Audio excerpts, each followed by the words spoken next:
வார்த்தையின் வெளிப்பாடு 2 கொரிந்தியர் 2ஆம் அதிகாரம் 14ஆம் வசனம் வாசிக்கிறேன். கிறிஸ்துவுக்குள் எப்பொழுதும் எங்களை வெற்றி சிறக்க பண்ணி எல்லா இடங்களிலும் எங்களை கொண்டு அவரை அறிகிற அறிவின் வாசனை வெளிப்படுத்த தேவனுக்கு ஸ்தோத்திரம். நம்முடைய வாழ்க்கை குறித்து தேவனுடைய விருப்பம், நான் வெற்றி உள்ளவளாய் வாழ வேண்டும் என்று விரும்புகிறார்.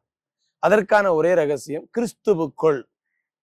நீங்கள் என்றைக்கு இயேசு கிறிஸ்துவை இரட்சகராய் ஏற்றுக்கொண்டீர்களோ அன்றைக்கே நீங்கள் கிறிஸ்துவுக்குள் இருக்கிறீர்கள். ஆகையால் உங்களை தேவன் வெற்றி சிறக்க பண்ணுவது நிச்சயம். அதை நீங்கள் விசுவாசிக்க வேண்டும். அந்த தேவனுடைய உறவிலிருந்து அந்த வாசனை வீசும் பொழுது சாட்சி உள்ள வாழ்க்கை அநேகருக்கு அது வாசனையாக, அநேகர் இந்த இயேசுவிடத்தில் இன்னும் வருவதற்கான ஒரு பெரிய வாய்ப்பை இது திறந்து கொடுக்கிறது.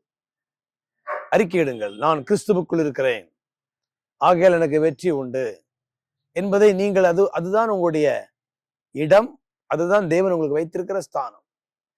நீதிமானாக்கப்பட்டிருக்கிறோம், மன்னிக்கப்பட்டிருக்கிறோம், கிறிஸ்துவுக்குள் இருப்பதுதான் நிஜம். அந்த நிஜத்தை நீங்கள் அதை குறித்த விழிப்புணர்வு வர வர உங்கள் வாழ்க்கையில தோல்விகள் ஜெயமாய் மாறும். அடுத்தது வெற்றி சிறக்க பண்ணுகிறவர்.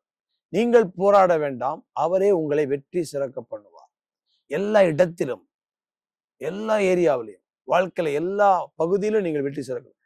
ஒன்றிலே நீங்கள் சிறப்பா இருந்து இன்னொன்றிலே தோல்வியா இருப்பதை விரும்பவில்லை.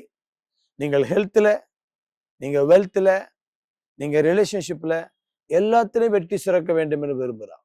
உங்கள் குடும்ப வாழ்க்கை, உங்களுடைய சரீர சுகம், உங்களுடைய பொருளாதாரம் எல்லாவற்றும் வாழ்ந்திருக்க தேவன் விரும்புகிறார். அதற்கு கிறிஸ்துவுக்குள் இருக்கிறேன் என்கிற அந்த விழிப்புணர்வு, அந்த நிச்சயம், அந்த உறுதியை நீங்கள் அறிக்கையிடும் பொழுது கர்த்தர் செய்வார். ஆசீர்வதிக்கிறேன். ஜெபிக்கலாம். ஆண்டவரே, எங்களை கிறிஸ்துவுக்குள் நீர் வைத்திருக்கிறபடியால் வெற்றி எங்களுக்கு நிச்சயம். இந்த நாளிலும் ஒவ்வொருடைய வாழ்க்கையிலும், எங்கள் ஒவ்வொருடைய வாழ்க்கையிலும் தேவனுடைய வெற்றியை அவர்கள் அடைந்து வாழ்ந்திருக்க உதவி செய்யும். ஆசீர்வதிக்கிறேன் இயேசுவின் மூலம் பிதா. ஆமென்.